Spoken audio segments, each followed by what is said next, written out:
त्र्यम्बकाय त्रिपुरान्तकाय त्रिकालाग्निकालाय कालाग्निरुद्राय नीलकण्ठाय मृत्युञ्जयाय सर्वेश्वराय सदाशिवाय श्रीमन्महादेवाय नमः।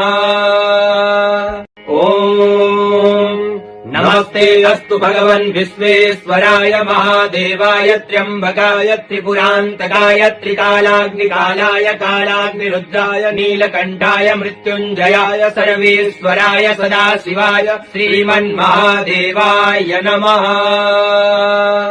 ॐ नमस्ते अस्तु भगवन् विश्वेश्वराय महादेवाय त्र्यम्बकाय त्रिपुरान्तकाय त्रिकालाग्निकालाय कालाग्निरुद्राय नीलकण्ठाय मृत्युञ्जयाय सर्वेश्वराय सदाशिवाय श्रीमन्महादेवाय नमः। ॐ नमस्ते अस्तु भगवन् विश्वेश्वराय